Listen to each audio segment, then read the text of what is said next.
Esta emisora les da la bienvenida al programa Encuentros con la Filosofía, para conversar poniendo en duda nuestras certezas, con la participación abierta de profesores de la Universidad Politécnica Salesiana, de la Universidad Central del Ecuador, de la Universidad Andina Simón Bolívar. Encuentros con la Filosofía. Se difunde semanalmente por las emisoras universitarias Infinito Digital, Voz Andina Internacional y Radio Faxo. Abrimos nuestros micrófonos.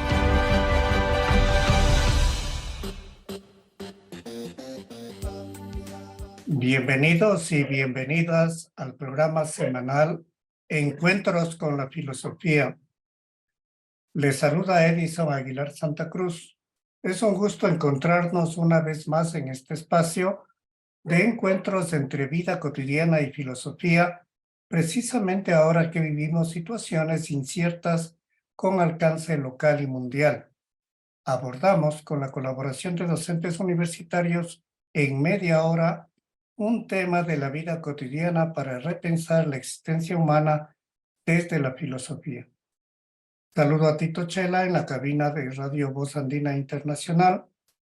Con una cálida bienvenida recibimos al invitado de esta semana, Miguel Iván Chavarría Parreño, doctorado de Estado en Estudios Políticos por la Escuela de Altos Estudios París, Francia.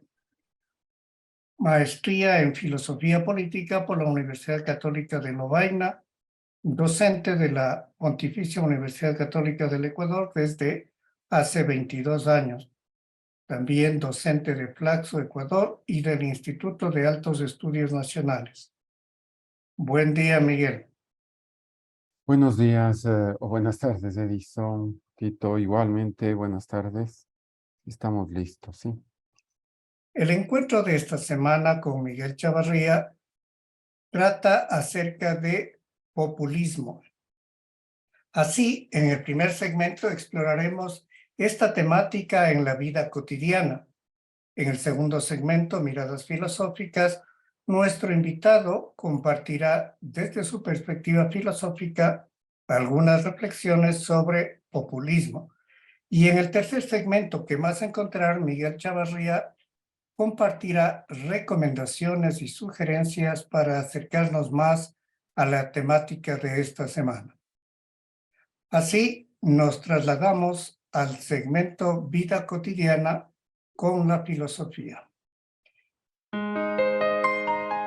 la filosofía y la vida cotidiana. Espacio para pensar los usos de la filosofía en nuestro diario vivir.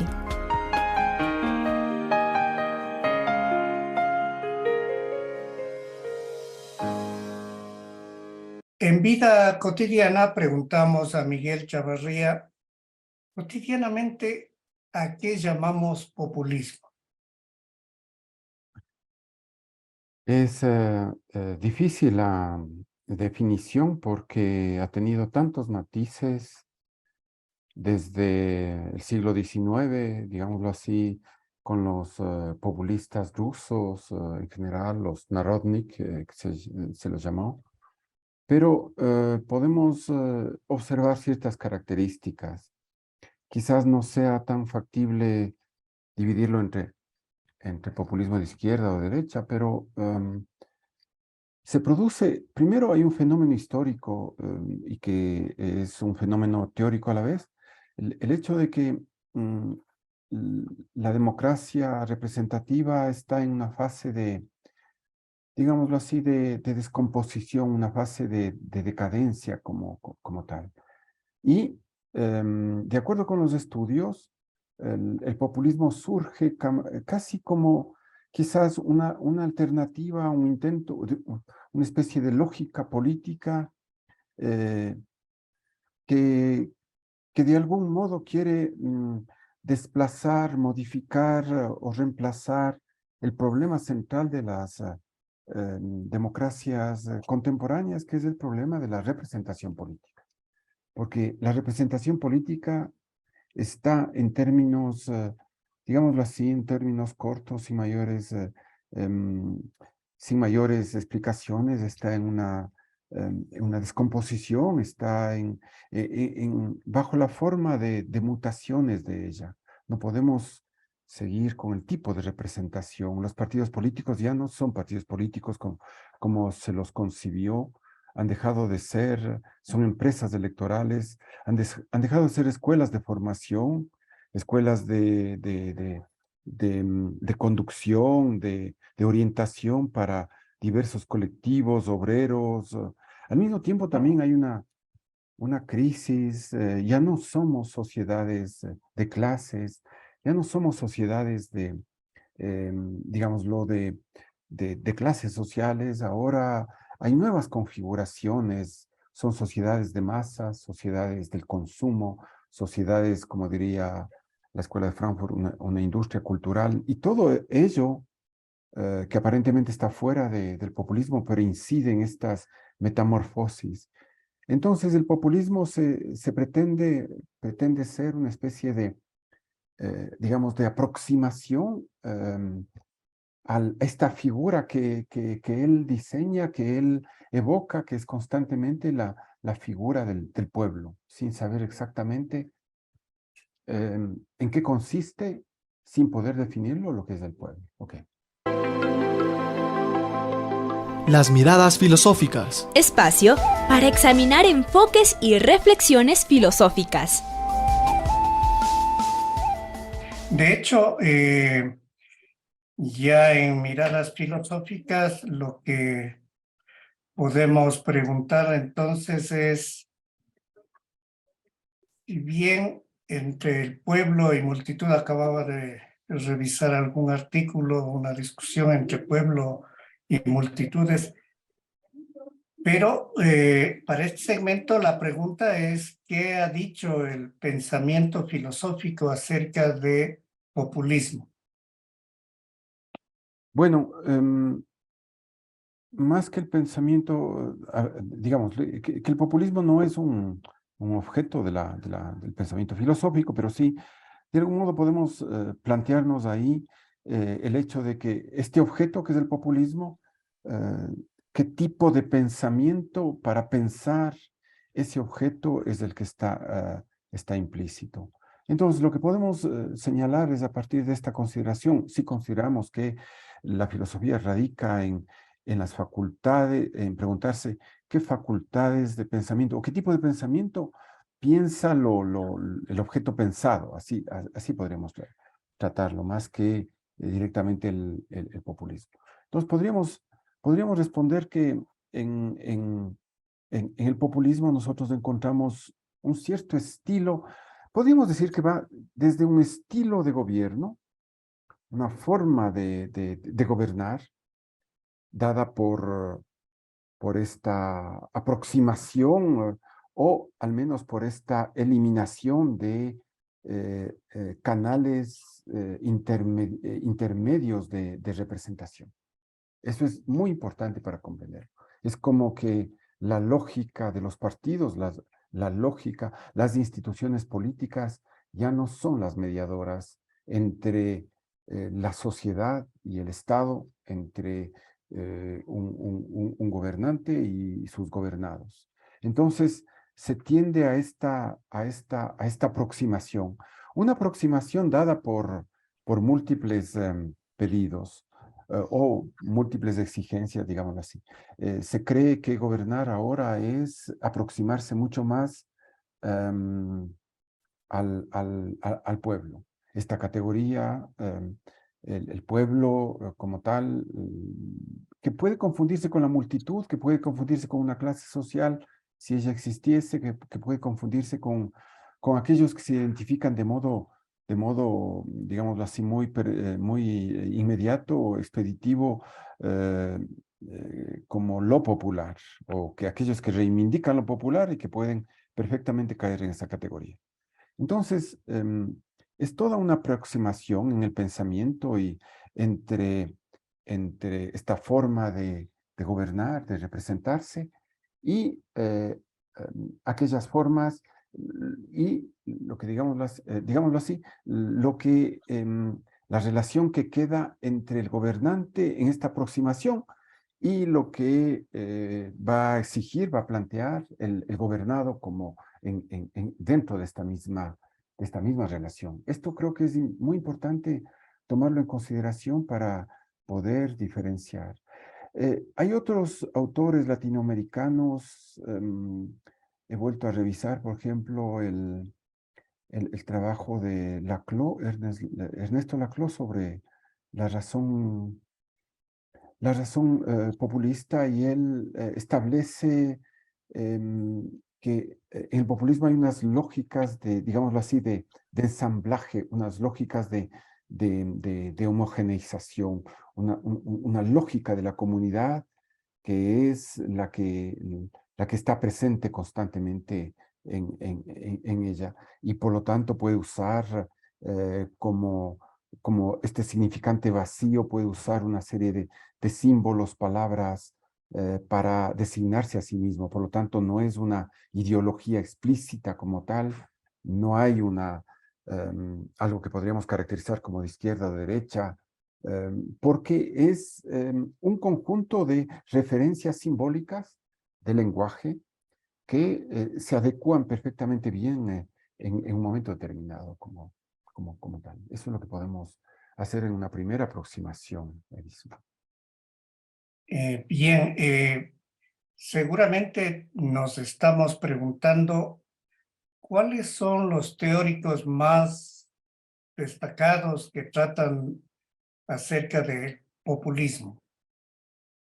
Bueno, hay varias cosas. Aquí hay muchísimos estudios, entre buenos, aceptables también, pero podemos señalar un conjunto es una preocupación realmente, digamos, inmediata, porque es un fenómeno que contemporáneamente ha resurgido. Podemos decir que hasta los años 80, con los procesos de retorno a la democracia, con todos estos intentos por restablecer, después de periodos de dictadura y regímenes dictatoriales, restablecer la democracia, el voto, el sometimiento del poder militar al poder civil, y todo ese tipo de dispositivos institucionales. En ese momento nunca se concibió la importancia del populismo. El populismo aparece, digámoslo, reaparece muy posteriormente, en el sentido de que, como lo he dicho, hay un conjunto de síntomas presentes en la sociedad. En una tradición de caudillos, como es la tradición latinoamericana, que siempre lo ha sido, es más factible que aparezcan estos fenómenos. Y nosotros tenemos un conjunto de estudios, desde Elio Jaguaribe, por ejemplo, el gran politólogo brasileño, Laclau, O'Donnell también, en general, para circunscribirme en América Latina, ¿no? Hasta contemporáneamente todos los fenómenos, los estudios de Levitsky, por ejemplo, en general, y que me parecen muy, muy importantes. En el ámbito europeo también, porque este es un fenómeno que azota a Europa, azota a diversos países europeos. También hay grandes estudios desde, digámoslo así, Taguieff, Marc-André Taguieff.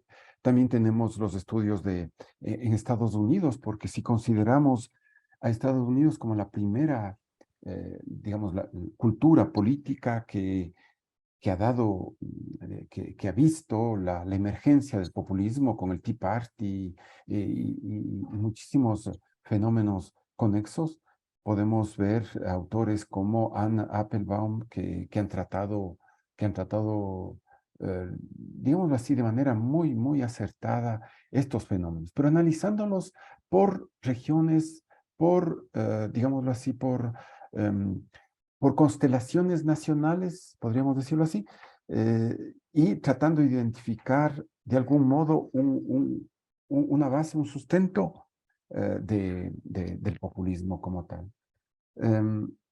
Es en la tradición caudillista latinoamericana la que se ha instalado el populismo. Y el populismo, vuelvo a insistir, es primero, esta renovación de la representación, la sensación, porque además es una atmósfera, más que una política determinada, más que una política económica, una política de salud, una política, digámoslo así, de educación, educativa, es una especie de atmósfera en la cual nosotros respiramos y que nos da la sensación de que estamos más próximos a alcanzar el poder o que el poder es más accesible para todos nosotros. Un espectáculo, un ritual político se convierte en una expresión del populismo. Entonces y tenemos instituciones que fomentan instituciones estatales que fomentan el populismo. Por ejemplo, esta figura de la Defensoría del Pueblo, del defensor del pueblo, ¿por qué el pueblo necesita un defensor? ¿En qué medida lo hace? ¿En qué parámetros? Su acción se opone a la del Estado, a los gobernantes, lleva de algún modo, pretende llevar la voz cantante del pueblo, pero simplemente porque hay denuncias, porque hay simplemente para identificar al pueblo un conjunto digámoslo así, de filtros jurídicos mediante los cuales se basan para identificar el pueblo por un lado y por otro la oposición, estas dicotomías entre el pueblo contra los otros.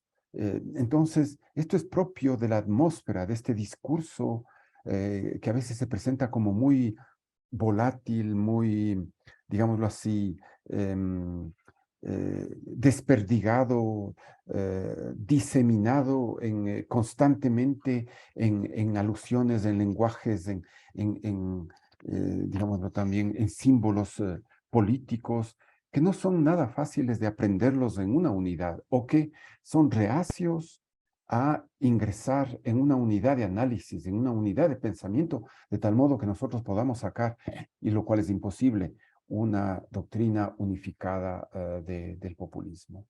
Entonces, no puede existir una doctrina unificada como lo hemos tenido con el nacionalismo, con el comunismo o bien con el totalitarismo.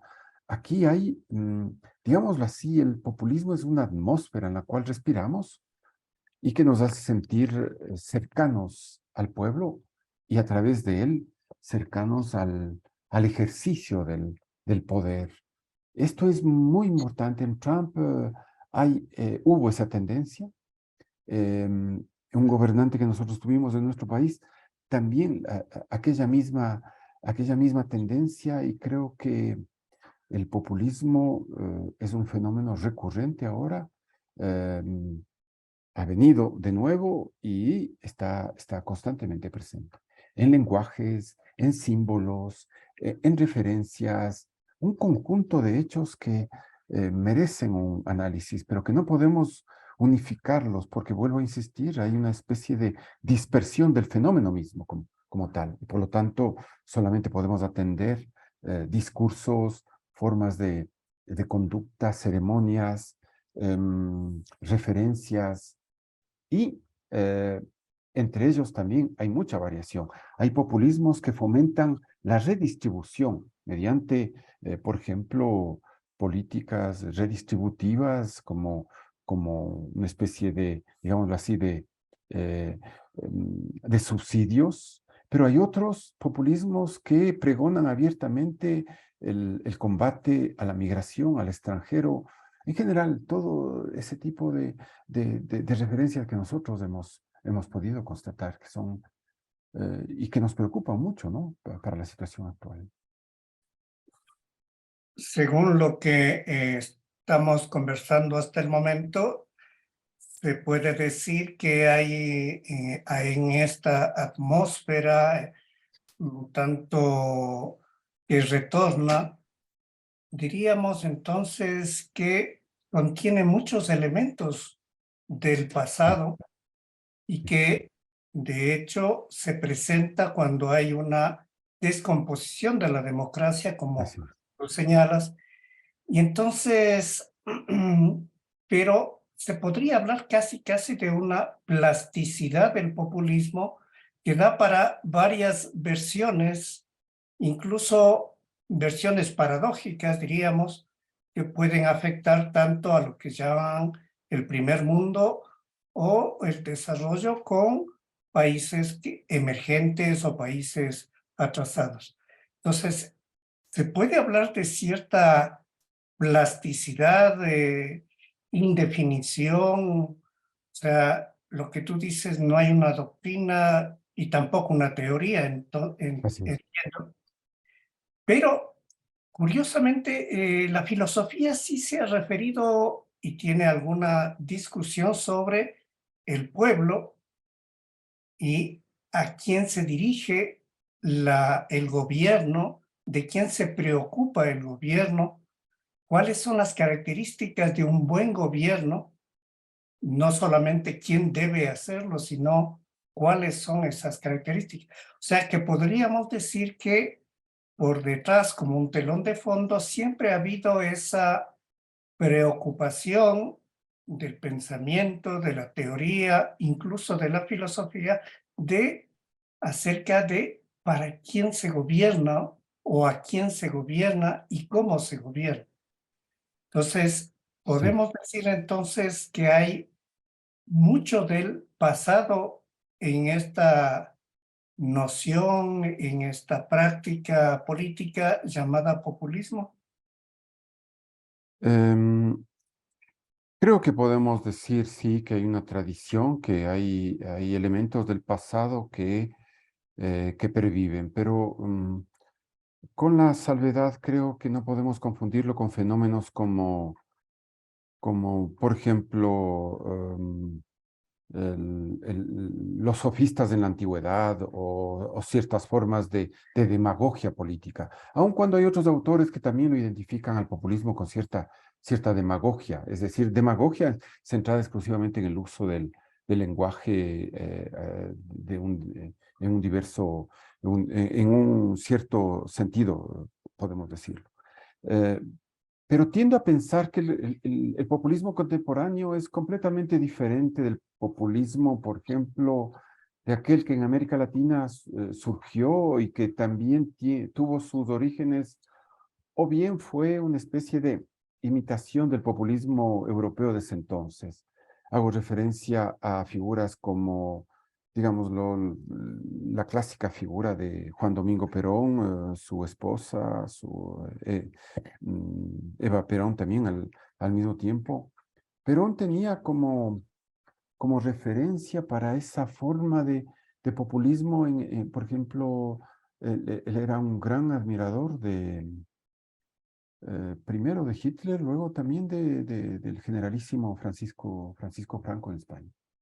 Hay toda una corrección, digámoslo, admirador y también a esta tradición que señala mm, digamos, al gobernante y su intento por personificar, por portar en su cuerpo, que ya esto proviene del sobrino de Napoleón Bonaparte. Napoleón Bonaparte también en parte, pero sobre todo de su sobrino Luis Bonaparte, el segundo emperador, en el caso europeo, quien postula esta idea de que el gobernante es el pueblo, o cuando Chávez, cuando Castro han dicho, yo ya no soy Hugo Chávez, yo no soy, eh, bueno, sobre todo en el caso de Chávez, ¿no? Yo ya no soy Hugo Chávez, no soy Chávez, yo soy, digámoslo así, Venezuela. eh, esta ecuación, esta relación, digamos así, entre su cuerpo que representa a Venezuela, que representa a Cuba, que representa a la Argentina, eh, esto proviene de una especie de, digámoslo así, quizás esas prácticas podemos encontrarlas entre los emperadores romanos, cuando había esta invocación, cuando había esta exaltación del emperador. Allí el emperador era, era la plebe, no el populus. sino la plebe como muchedumbre, como la plebe como una especie de, porque la plebe también puede constituirse como una especie de tiranía de la mayoría, con sus deseos, sus pasiones que está presente. Pero lo que podemos decir es, por lo tanto, que del pasado, en esta aclamación, en este ritual de la aclamación del emperador que ya lo encontramos, nosotros podemos situar este punto central, junto con lo que he señalado, este punto central del populismo que es digámoslo así, encarnar al pueblo como tal, esta unidad. Y bueno, contemporáneamente al populismo se han unido otros elementos, las polarizaciones que siempre en el momento de gobernar realiza, polarizar una sociedad, someterle constantemente una polarización, identificarse con el pueblo. Aquí la noción de pueblo es muy vaga. En el pasado, si tomamos el demos griego o bien el populus romano, son nociones estrictamente bien determinadas. El demos antiguo es un demos constituido por los ciudadanos libres. Ahí no está el amo, no está el esclavo, no está el extranjero, no está el comerciante, no están las mujeres. En el caso antiguo, ese es el demos. Aquellos ciudadanos libres que participan en la asamblea. En el caso romano, el populus es otra categoría. La figura del populus es aquel que tiene un contrapeso fundamental con respecto al Senado y con respecto al emperador. Quizás nosotros podemos situar la emergencia por primera vez, pero del pueblo con la Revolución Francesa. La Revolución Francesa hace que el pueblo, pero es el pueblo aquí es, como dice la novela de Víctor Hugo, son los miserables.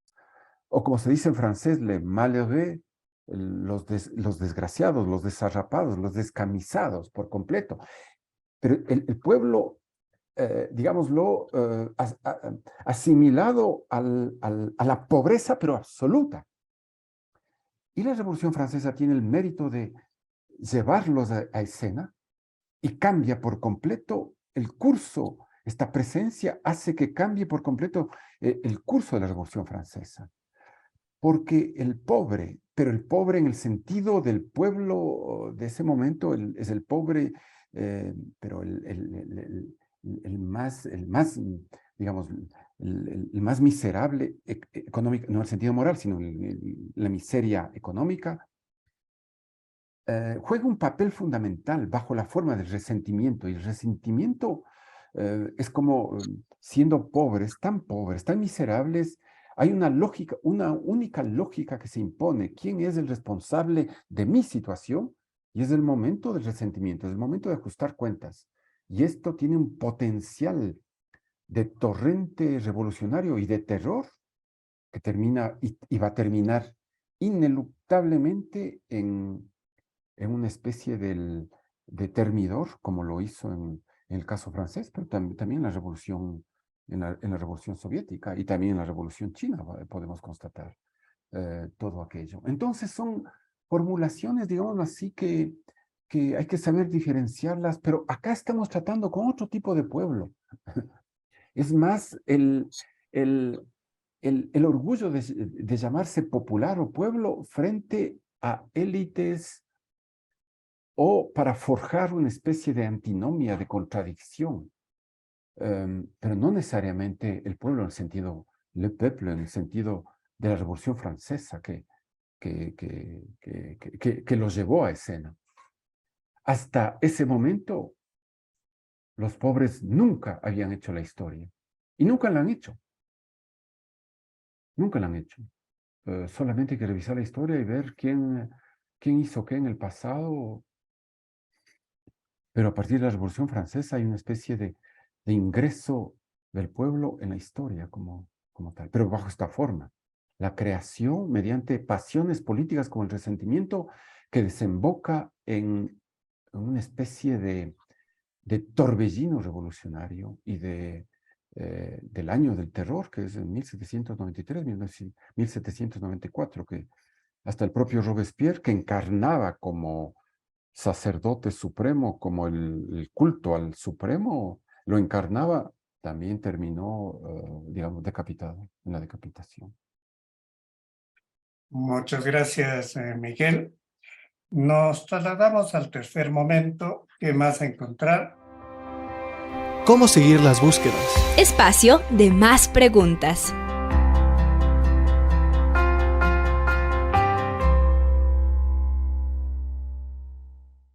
Y la pregunta que nosotros podríamos hacer es, ¿qué otros conceptos, qué otros términos se vinculan con populismo? Bueno, aquí hay un sinnúmero, hay una constelación lingüística, como he dicho, en esta atmósfera lingüística, esta atmósfera simbólica, en esta atmósfera en la cual respiramos, hay un conjunto de, por ejemplo, casi ya no se habla de instituciones. Digamos que se deja a un lado. Las instituciones políticas como que hay que forzarlas a que lleguen a ser más inmediatas. Se tiende al desaparecimiento de los partidos. El líder considerado como digámoslo, el que lleva este proceso, el portavoz de todo este hecho. El que lleva en su carne toda esta gesta, digámoslo así. Desaparecen las instituciones poco a poco. Por ejemplo, la institución fundamental que nosotros esperamos que pueda funcionar, que es la división de los poderes y su especie de balanza y de contrapesos entre ellas, independientemente de quién esté, de quién sea el gobernante, pero aquí es la figura fundamental del gobernante, más que este contrapeso de instituciones. Entonces, es el gobernante, es lo popular, más que el pueblo, es lo popular, definirse como popular, en lo que come, en la forma como se viste, en la forma como enuncia ciertas palabras, ciertos hechos. Entonces, como que nos fascina lo popular, pero sin saber exactamente por qué es de la mayoría, porque pertenece a todos, hay que vestirse así, eso parece ser lo popular. Entonces estamos ante una indefinición completa, pero vuelvo a insistir que no se confunde con lo que hemos llamado clásicamente el peuple, el demos, el populus, tantos otros que en la historia han aparecido, han surgido. Concluimos este encuentro semanal con la filosofía, con nuestro agradecimiento a ustedes, radioescuchas, al invitado de esta semana, Miguel Chavarría Parreño, y a Tito Chela en la cabina de Radio Voz Andina Internacional. Recuerde, recibimos sus comentarios y sugerencias al correo electrónico encuentrosconlafilosofía@gmail.com. Hasta el próximo encuentro con la filosofía. Agradecemos su sintonía a Encuentros con la filosofía. el programa que impulsa el filosofar como acción compartida desde las radios universitarias. Les invitamos a compartir las próximas emisiones de Encuentros con la filosofía por esta emisora.